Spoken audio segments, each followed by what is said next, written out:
un capítulo más. No, un capítulo más. Estos temas son bastante sencillos de ir a leer cuando uno va a leer. Ok, comencemos algo de regulación local y moral del flujo. Recordarles simplemente la clase pasada, ¿no? Cuando hablábamos de microcirculación, recordarles que cada tejido regula su flujo en base a su necesidad. Si un tejido trabaja más, pues más flujo va a tener. Recordarles, sin embargo, que los tejidos naturalmente tienen un flujo diferente. No es lo mismo el flujo del tejido adiposo que en el tejido cerebral, por ejemplo. No es lo mismo en el riñón que en el hígado. No es lo mismo en el cerebro el flujo que el flujo que yo tengo a nivel hepático. Ok, entonces cada tejido varía su flujo en base a lo que necesita. Ok. Y es así que se llega a la conclusión de que la regulación local del flujo está determinada esencialmente, como ya vimos en la clase pasada, por la concentración de oxígeno, aunque, ya vamos a ver más adelante, la regulación local del flujo no solo depende de la concentración de oxígeno, sino también de elementos que el metabolismo, es decir, el trabajo tisular, por, esencialmente de CO2, hidrogeniones y algunas cosas más que ya veremos a continuación. De manera que la regulación local del flujo, más la concentración de oxígeno, tiene otros determinantes. Recordarles nuevamente que cada tejido tiene un flujo determinado en base a su trabajo, ¿no? Jamás será lo mismo el flujo renal que el flujo cerebral. Porque un riñón necesita mayor flujo porque simplemente necesita filtrar toda la sangre, pues, eliminar todos los elementos de desecho, ¿no? Entonces hay un cuadrito perfecto, ¿no? El flujo en los diferentes órganos, ¿no? Y de repente nos dice que el flujo hepático es de 1350, el flujo renal es de 1100, el flujo cerebral es de 350 ml por minuto. Y entonces ese cuadrito debe estar clarito para que ustedes entiendan la diferencia del flujo que hay entre un segmento y otro. Ok, cuando hablamos de la regulación local del flujo, esta regulación local que ya la hemos venido analizando realmente, tiene dos aristas, ¿verdad? Tiene una regulación a corto plazo y tiene una regulación a largo plazo.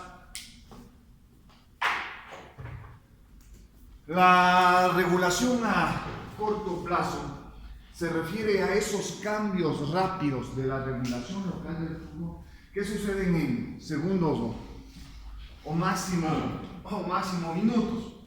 Nos vamos a olvidar un rato de la regulación a largo plazo y vamos a comenzar exclusivamente de la regulación a corto plazo del flujo sanguíneo local. Recordarles microcirculación nuevamente, ¿eh? Tenemos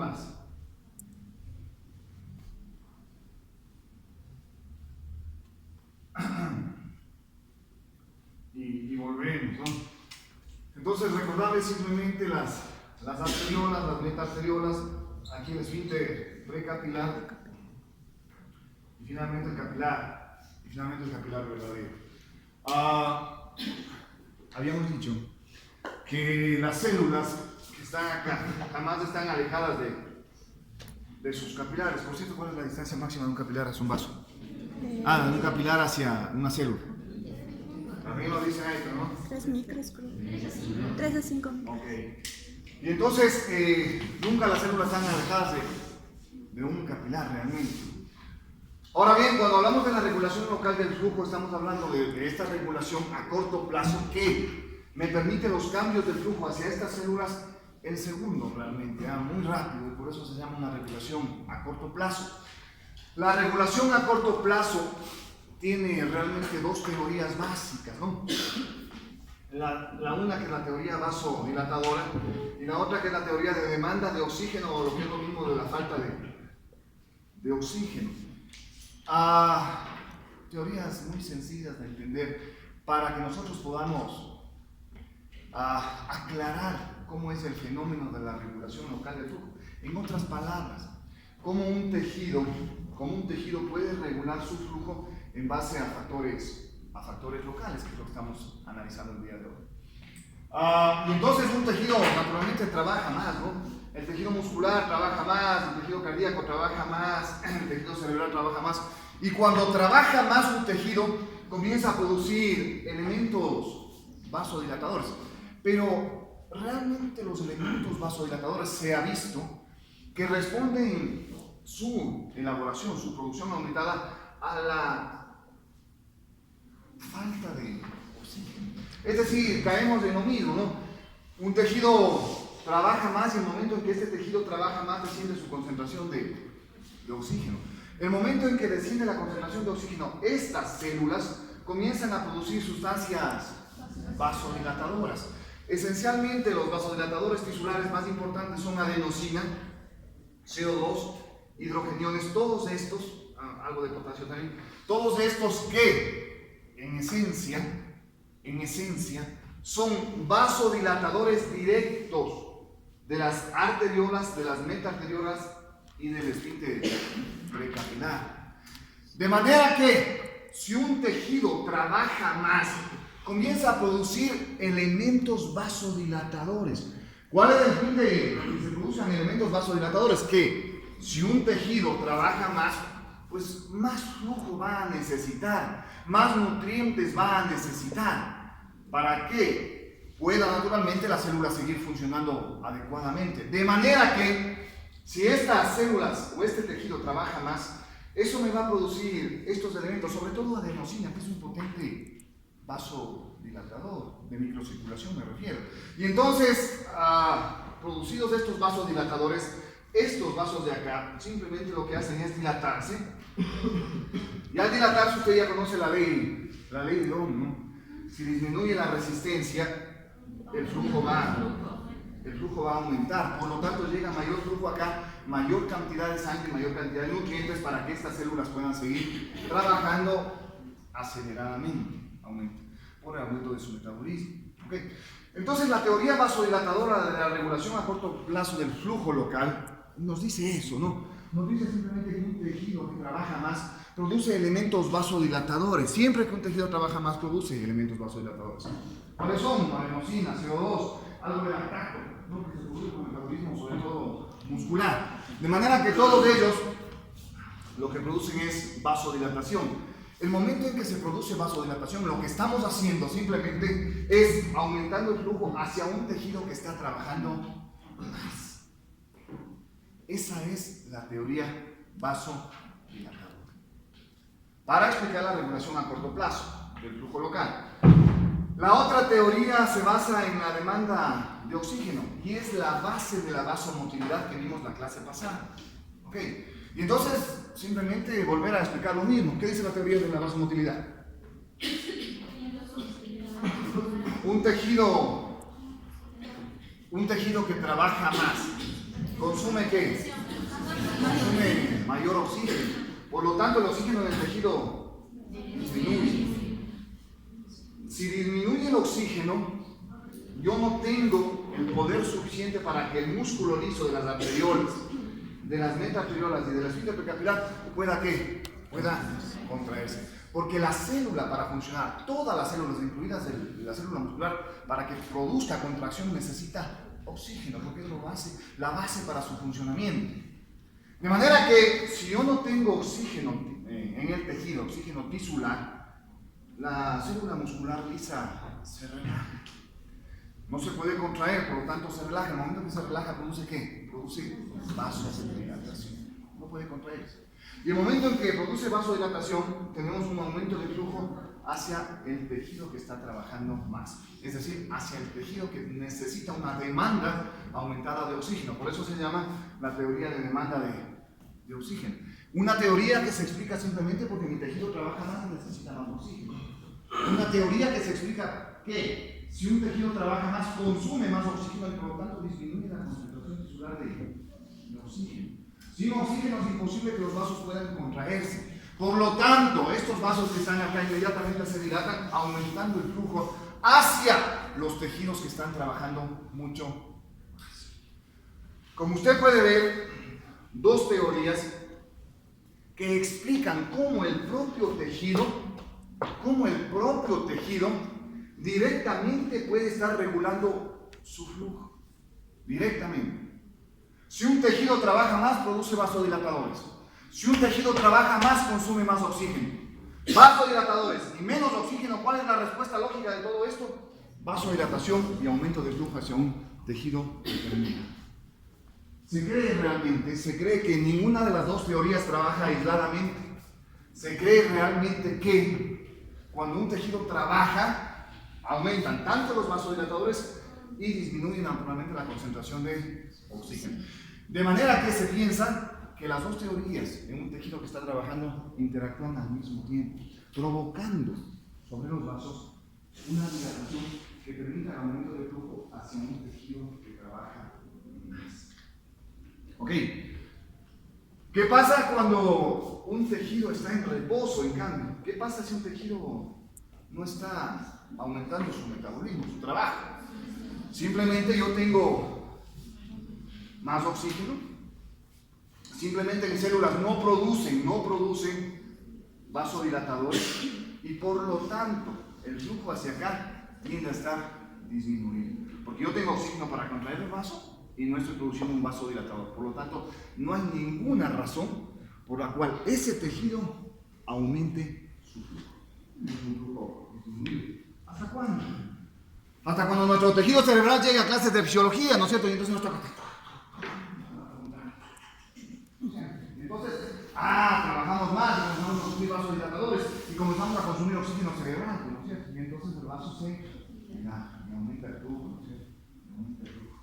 Igual que si hiciésemos ejercicio, el trabajo muscular me va a aumentar necesariamente el flujo muscular. El flujo muscular en reposo es de apenas 4 ml por minuto, 100 gramos en reposo.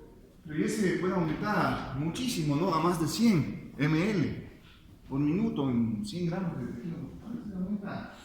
Una barbaridad el tejido muscular cuando estamos en reposo, cuando estamos en actividad. Muy bien, señores. Estas son las teorías vasodilatadora y la teoría de falta de oxígeno o demanda de oxígeno en relación a la regulación del flujo sanguíneo local. Y entonces ahora volvemos a la primera clase de circulación, que hablaba del primer principio de circulación, que dice que... y entonces es cierto, pues no es cierto, porque el primer principio general de la circulación dice que el tejido regula su flujo en base a su necesidad. Es cierto, pues, fisiológicamente es absolutamente cierto. El tejido está regulando su flujo en base a lo que necesita. Si yo no trabajo, mi tejido no trabaja, ¿para qué voy a tener más flujo? Pues, por lo tanto, el vaso se cierra y hay una disminución del flujo. Pero si mi tejido comienza a trabajar más, necesariamente necesito mayor cantidad de sangre que me llegue. Y entonces el vaso se dilata. Producimos vasodilatadores. Disminuimos concentración de oxígeno tisular porque la célula se está consumiendo ese oxígeno que está en el intersticio. Por lo tanto, disminuye la concentración. Ok, entonces, miren lo importante de las regulaciones a corto plazo. Hay ejemplos prácticos de esa regulación a corto plazo. Uno de esos es lo que se conoce como las fases de hiperemia, ¿no es cierto? Que son ejemplos clásicos de regulación a corto plazo, ¿no? Están explicados acá. La hiperemia simplemente es el aumento de flujo hacia un tejido. Hiperemia puede ser de dos tipos realmente, ¿no? Hablamos de una hiperemia activa y de una hiperemia reactiva. Y entonces yo hablo de hiperemia activa y una hiperemia reactiva. Son ejemplos de flujo sanguíneo local, tan así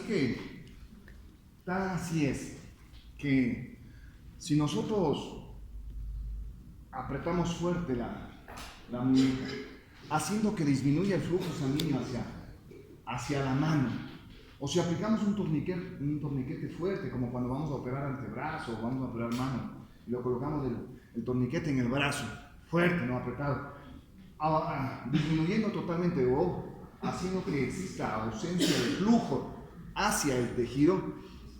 Si nosotros lo dejamos por minutos o por una hora y media y lo soltamos inmediatamente, este músculo va a aumentar, o este miembro va a aumentar su flujo sanguíneo. Es decir, la hiperemia reactiva, que es la que les estoy explicando, la hiperemia reactiva, se da cuando ha existido una suspensión del flujo sanguíneo hacia un órgano. Y cuando esa suspensión se elimina, el flujo que llega hacia ese miembro está aumentado. Esa es hiperemia reactiva, simplemente el hecho de que nosotros podemos disminuir el flujo hacia un tejido, pero cuando vuelve a restablecerse, ese flujo está aumentado. Es lo clásico de los torniquetes. Eso les decía, podemos nosotros ahora durante 2 minutos apretar fuertemente la muñeca, la mano y obstruir totalmente el flujo. Si eso lo hacemos por unos 3 a 5 minutos y soltamos inmediatamente, veremos que esta mano se vuelve totalmente roja en comparación a la otra. Es decir, llegó más flujo hacia esta zona que estuvo obstruida. Muy bien, eso es hiperemia reactiva. ¿Por qué será?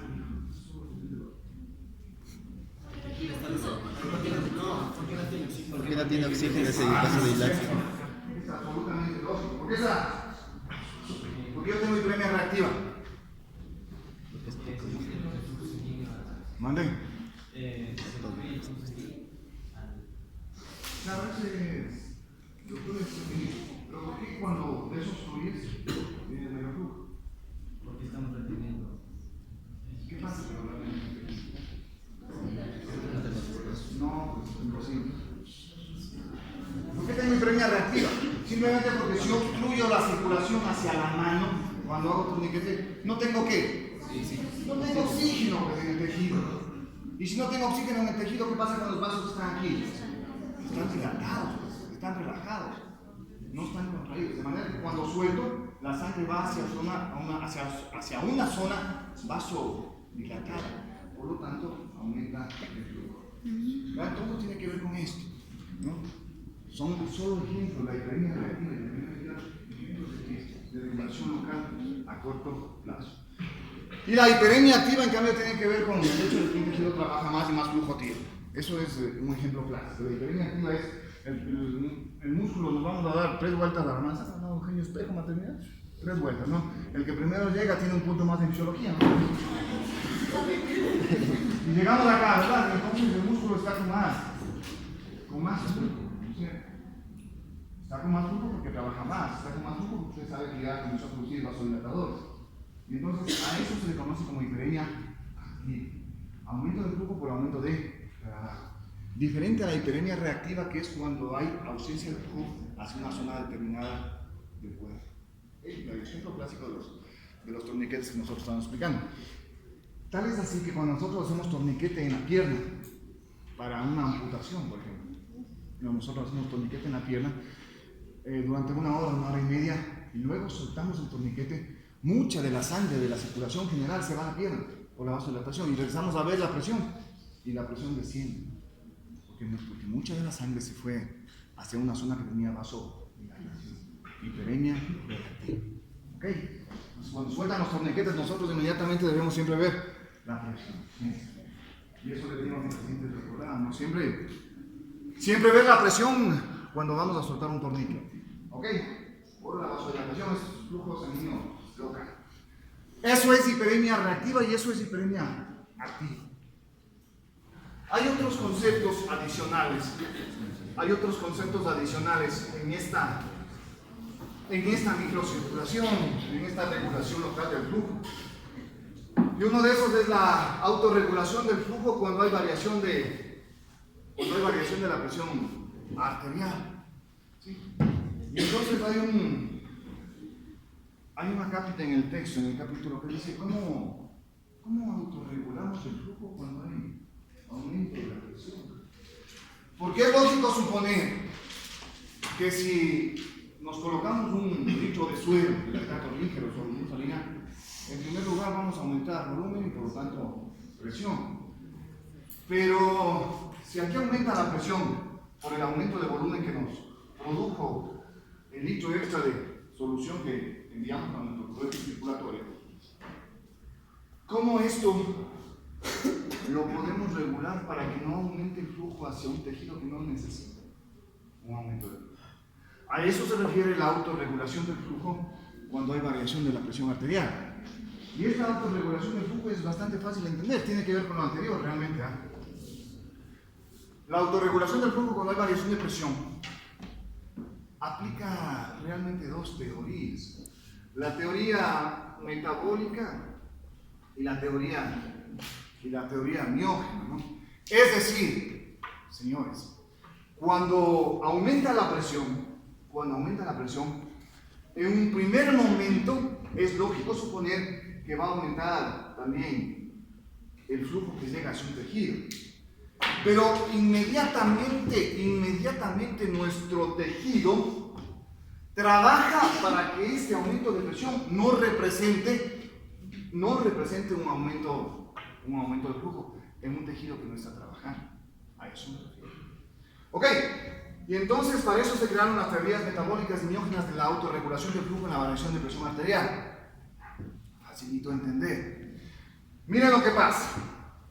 Si aumenta la presión, en un primer momento aumenta el flujo hacia el tejido, naturalmente porque estamos aumentando volumen, presión, fuerza de la sangre contra la pared. Y eso hace, este aumento inicial de la presión, hace que aumente inicialmente el flujo. Si aumenta inicialmente el flujo hacia acá, la teoría metabólica se explica en el siguiente hecho. Si aumenta el flujo acá, ¿qué está aumentando aquí? El oxígeno. La concentración. Porque tengo más flujo y tengo más oxígeno que se está liberando hacia el tejido. Adicionalmente, si tengo más flujo acá, estoy yo reabsorbiendo del tejido sustancias vasodilatadoras que podrían existir también. Es decir, que la teoría metabólica de la regulación de la presión arterial se explica por el hecho de que si llega más flujo a un tejido, barro los vasodilatadores y adicionalmente libero más oxígeno hacia el tejido. ¿Cuál es la respuesta lógica de mi tejido entonces? Cerrar el vaso para que exista menos flujo. ¿Por qué se cierra el vaso? Porque yo tengo oxígeno para contraer. ¿Por qué se cierra el vaso? Porque no tengo elementos vasodilatadores. Por eso a esta teoría de regulación del flujo se le conoce como la teoría metabólica. Tiene que ver con oxígeno, con vasodilatadores. Es decir que el aumento inicial de la presión y el aumento de flujo inicial por aumento de la presión, inmediatamente el tejido nos da una respuesta. Porque si el tejido no necesita más flujo, pues no lo va a tener. Y entonces la respuesta que da el tejido simplemente es vasoconstricción, para disminuir el flujo que nos llevó hacia un tejido. ¿Ok? Esta es la teoría metabólica de la regulación del flujo. Y la otra teoría de la regulación del flujo cuando hay variación de presión es la teoría miógena. Y esto tiene que ver con el mecanismo de Frankenstein. Nuevamente, recuerden el músculo liso lo que hace el mecanismo de Frankenstein, ¿no? Si aumenta la presión, el vaso se distiende.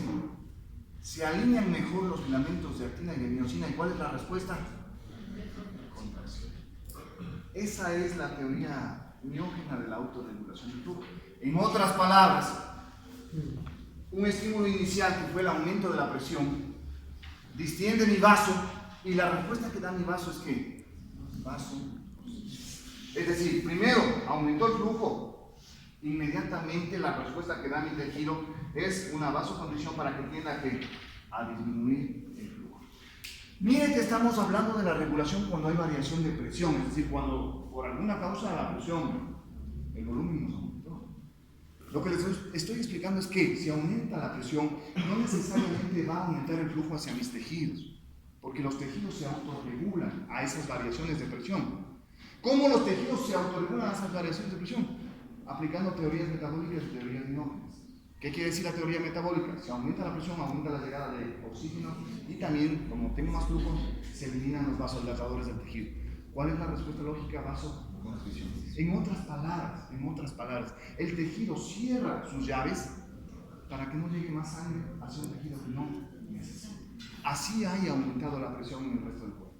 Pero un tejido que no trabaja, un tejido que no está realizando más actividad, no tiene por qué aumentar su flujo si no lo necesita. Para eso sirven estos mecanismos de autorregulación.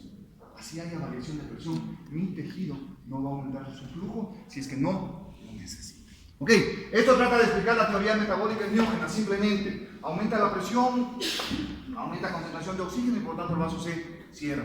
Aumenta la presión, se distiende el vaso e inmediatamente, Frank Starling, ¿no? El vaso se contrae. Teoría miógena. Las dos teorías trabajan cuando hay variación de presión en relación al flujo sanguíneo local. ¿Ok? No se olvide cómo estamos regulando entonces nuestro flujo local con la variación de presión. Ok. Luego, es importante recordarles también que esta regulación local del flujo también puede estar determinado por lo que se conoce como los factores endoteliales que regulan el flujo sanguíneo, ¿no es cierto? Y entonces yo tengo el vaso, y aquí tengo las células endoteliales. Tenemos el vaso y las células endoteliales. Entonces, este endotelio capilar es capaz de elaborar elementos o sustancias que me van a estar regulando también el flujo sanguíneo local necesariamente. Uno de esos es el óxido nítrico, ¿no es cierto? El óxido nítrico que es liberado por la presión aumentada que existe hacia el endotelio. Será lo que se llama las fuerzas de cizallamiento, es decir, fuerzas de aumento de presión que producen la liberación a este nivel de óxido nítrico. El óxido nítrico es un potente vasodilatador, de manera que naturalmente se aumenta la presión, pues el óxido nítrico se libera como una respuesta a ese aumento de presión, causando una vasodilatación. Esta acción del óxido nítrico ha hecho que las últimas investigaciones en relación a tratamientos para la hipertensión arterial sean en base a fármacos derivados del óxido nítrico por su potente efecto vasodilatador sobre la musculatura circulatoria. ¿Ok? Entonces, el efecto del óxido nítrico es un efecto vasodilatador importante. Tanto es así que se usa muchísimo para tratar la hipertensión pulmonar, ¿no?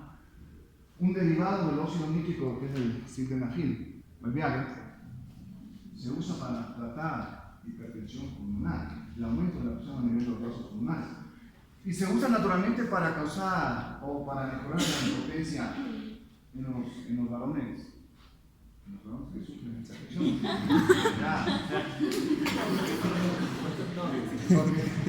Ok, pero el sildenafil es un potente vasodilatador. ¿Cuál es el problema de la impotencia? Que los vasos también no sufren una buena vasodilatación. Y no se vasodilatan, es imposible que tienen los cuerpos cavernosos, ¿no es cierto? Entonces no hay erección. Ese es el problema con el pasar de los años, en los diabéticos, o el pasar de la edad causa una menor distensibilidad de los vasos y por lo tanto impotencia necesariamente. Entonces, ¿qué es lo que se toma por sildenafil? Es un potente ¿qué? Vasodilatador. El momento que vasodilata, pues va a tener una mejor entrada de sangre hacia los cuerpos cavernosos y tener una mejor erección. Pero son tratamientos aplicados a esto, ¿no es cierto? Al óxido nítrico. ¿Cuál es el problema real del óxido nítrico? Su tiempo de acción. El óxido nítrico apenas dura 6 segundos. Entonces eso quiere decir que un fármaco derivado del óxido nítrico tendría que ser tomado cada 10 segundos para que tenga efecto, ¿no? En la práctica eso es imposible. ¿Okay? Entonces se buscan medicamentos que duren un poco más de tiempo en cuanto a su acción. ¿Okay? Eso es en relación a los factores derivados del endotelio. El otro factor derivado del endotelio es la endotelina, ¿no es cierto?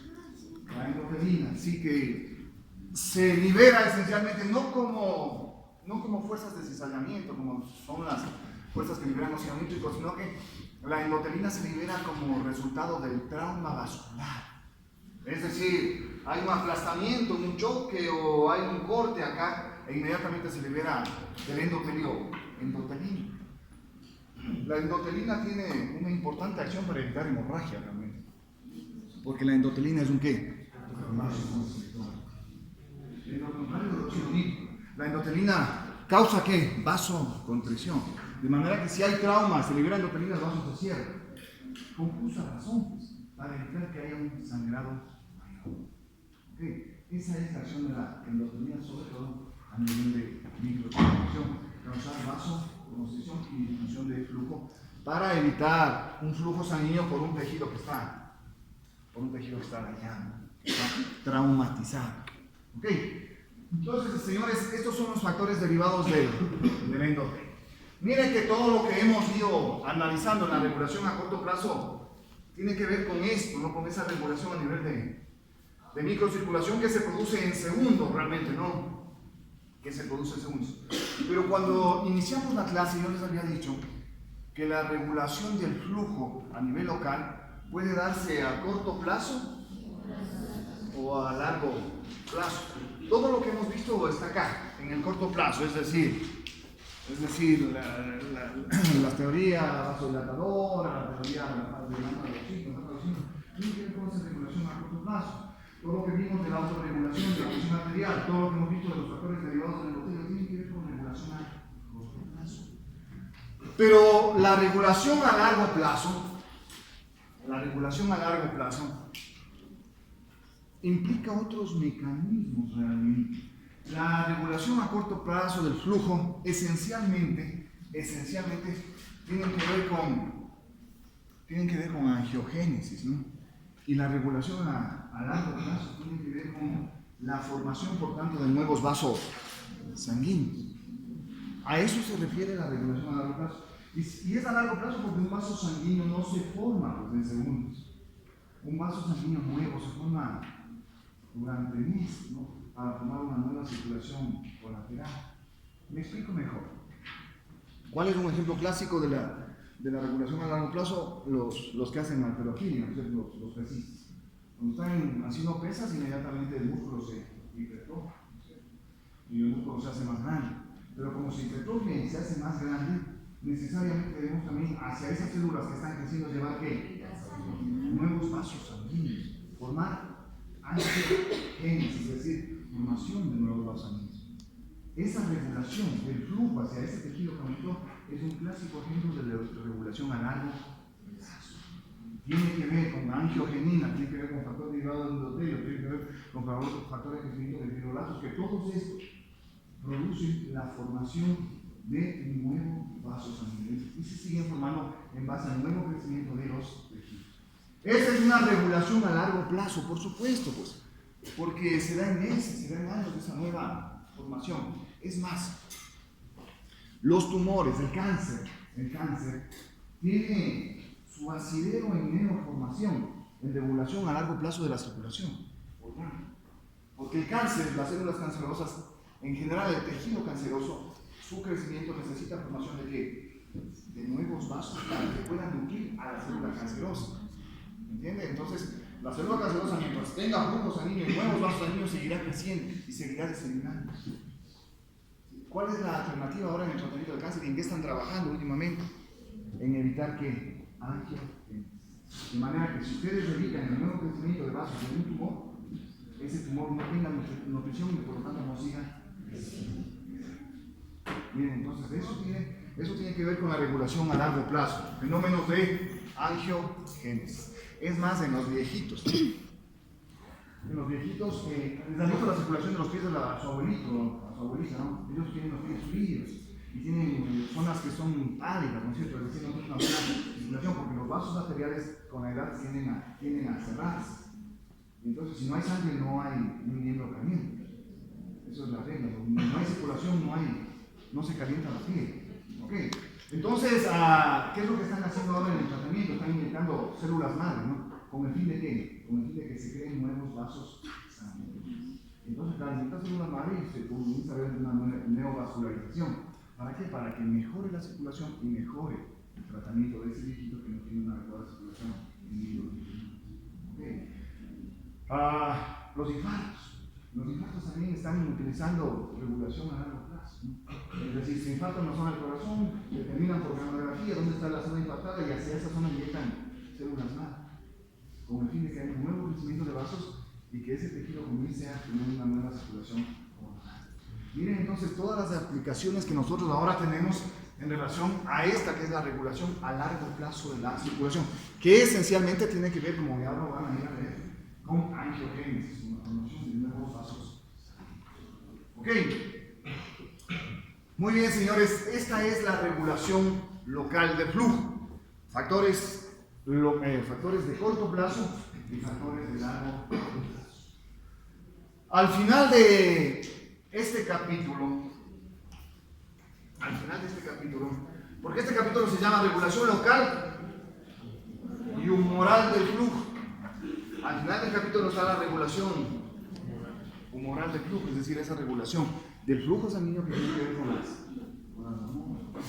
regulación humoral.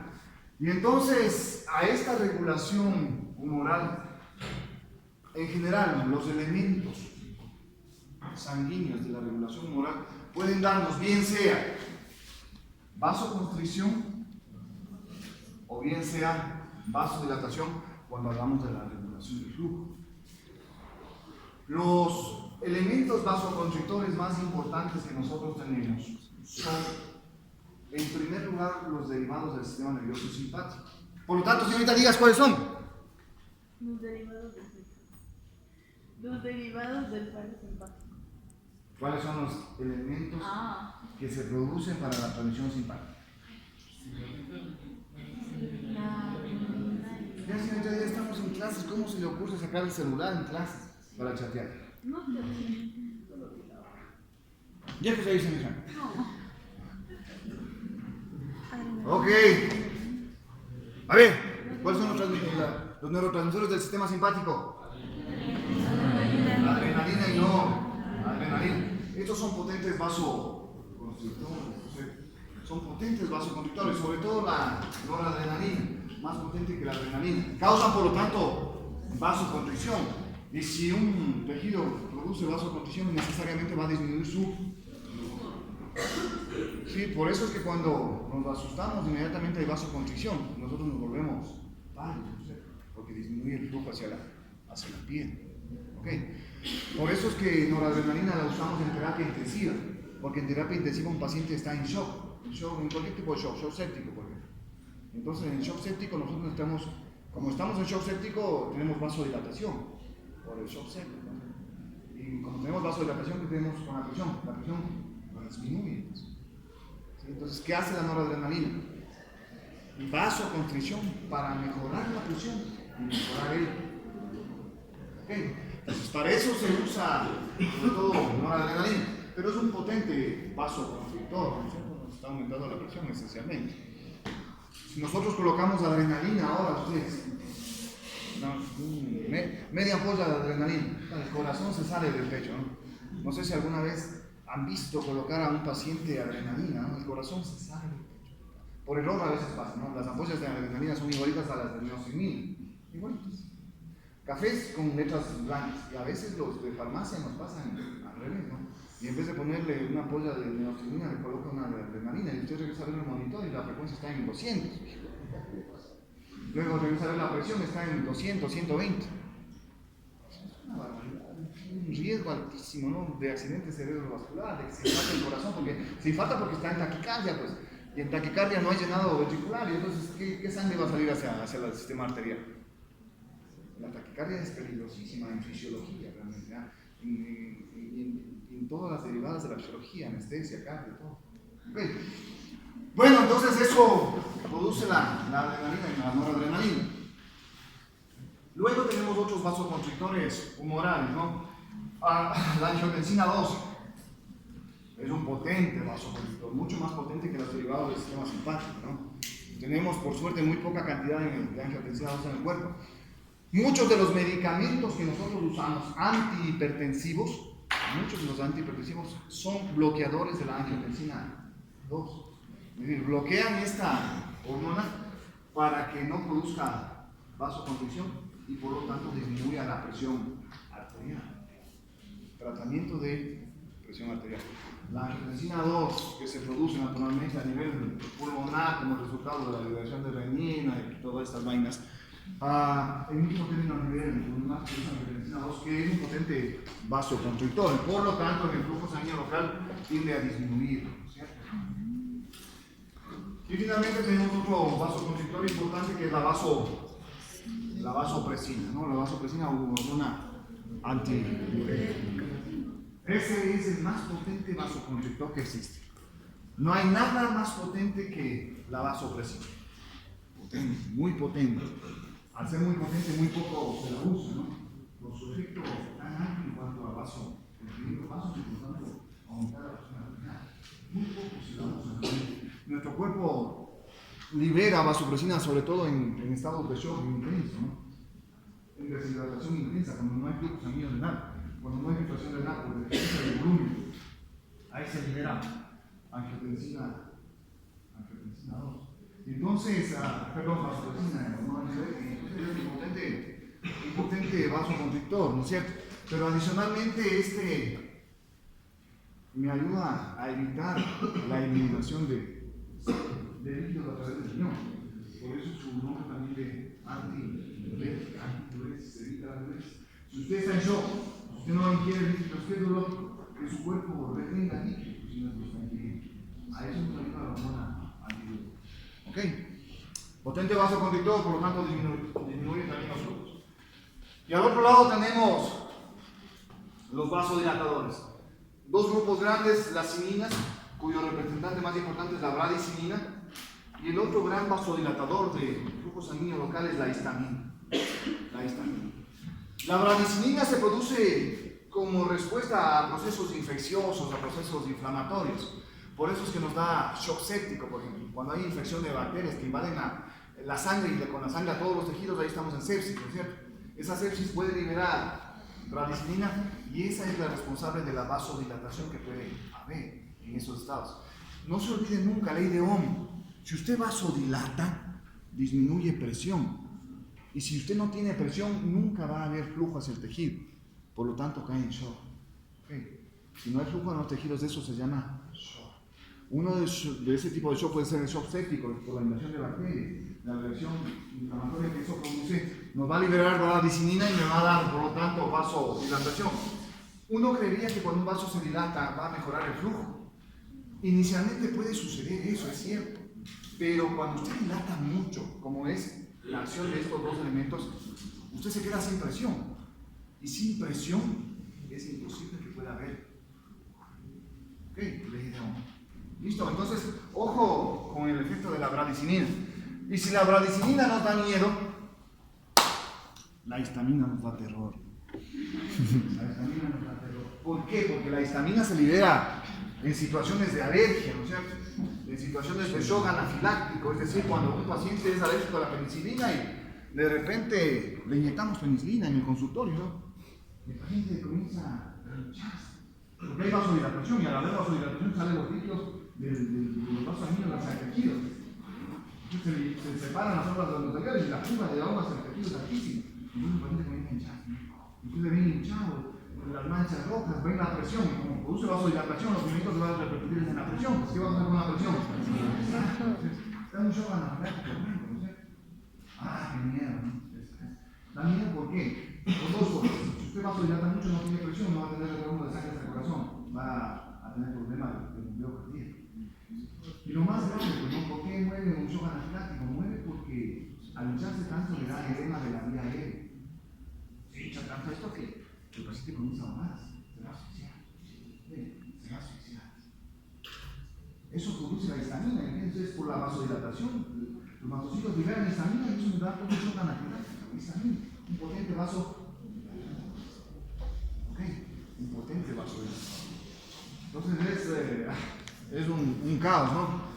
Una vez estábamos con un residente del posgrado en el quirófano, doctor, me duele la cabeza, no está malito y que me habla. No estaba en el quirófano, estaba en el quirófano de lado con el otro anestesiólogo. Entonces, claro, el otro anestesiólogo podía hacer que torolaco un viejo, ¿no? Y de repente, doctor, y el man tenía una cara ahí, de la guerra. Pues bueno, estamos en el hospital, no hay problema, nos pusieron la adrenalina y se acabó. Porque el tratamiento para el shock anafiláctico siempre, nunca se olviden, es adrenalina. Nunca se olviden. En todo lado, hasta en el centro de salud más lejano, allá mismo, ahí hay adrenalina siempre. De manera que usted debe recordar que el tratamiento del shock anafiláctico es adrenalina. Cogen esa adrenalina en una finita de 10, diluyen en 10 y de los 10 le pasan solo un cc, por Dios, no van a hacer saltar a su corazón. Un cc. Y ahora cambió la norma, ¿no? La última norma de la Sociedad Americana de Alergia es que la adrenalina debe ser inyectada no a nivel venoso como era antes, sino a nivel muscular. ¿Por qué se cambió la norma? Porque antes el personal a veces no encontraba las venas, ¿no? No encontraba las venas, y entonces era un caos tratar de canalizar la vena en pleno shock anafiláctico. Dijeron que es lo más fácil, se inyecta intramuscular, pues en cualquier músculo, un cc de esa difusión que hicimos en 10. Y ustedes van a quedar como Dios. Porque claro, les cuento lo que pasó con este residente, ¿no? Y entonces, este residente le inyectamos adrenalina inmediatamente. Porque la adrenalina hace todo lo contrario a lo que produce la histamina. Porque la adrenalina, en primer lugar, cuando produce vasoconstricción, disminuimos ya la dilatación del histamina. Y en segundo lugar, la adrenalina, produce broncodilatación. Es un broncodilatador continuo. De manera que si se estaba ahogando, ustedes con la bomba de la van a hacer que el paciente se haga. Así de sencillo es esto. Fisiología. Ok, entonces no se olvide en relación a la histamina y su potente efecto vasodilatador. ¿No? Hablando de la histamina, también me viene a la memoria un caso que tuvimos en el hospital, pero esto sí fue hace unos 6, 7 años, a ver si. De una paciente que era esposa de un coronel que era alérgica a los mariscos, a los camarones.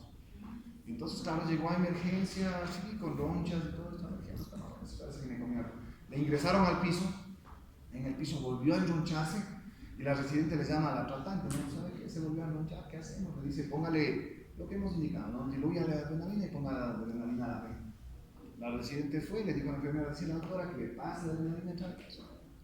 Fue la enfermera, cogió adrenalina, le diluyó y le pasó a la vena. Cuando después de 5 segundos de pasar a la vena a la paciente, doctor, me ahogo. Era una residente nueva, recién graduadita, no tenía idea de reanimación, a tal punto que hizo un shock anafiláctico, es decir, una hipotensión, una falla cardíaca. La señora dijo, me muero, a tal punto que el esposo tuvo que dar masaje cardíaco porque el personal médico estaba bloqueado, ¿no? Entonces, hasta que llamen a los de terapia intensiva, suban a los de terapia, bueno, no les daron cuenta, la paciente se murió. La paciente se murió con shock anafiláctico. ¿Qué pasó? Si toda la indicación estaba aceptada, ¿no? Adrenalina. ¿Qué es lo que sucedió? Al hacer los peritajes, se dieron cuenta y determinaron que, es cierto, la enfermera cogió adrenalina, pero no leyó lo que decía abajo, y decía adrenalina racémica. La adrenalina racémica tiene una formulación diferente a la adrenalina intravenosa. La adrenalina racémica es la que se usa para hacer las nebulizaciones de los recién nacidos. Y entonces, claro, esa tiene una formulación para vaporizar. Y esa fue la que le colocó intravenosa. Entonces, miren lo importante de conocer y tratar el shock anafiláctico. Hasta ahora están unidos al residente y la tratante. Eso pasó en nuestro hospital. Los casos reales de shock anafiláctico por liberación de histamina. Ok. Listo, jóvenes. Estamos claros. La regulación local y moral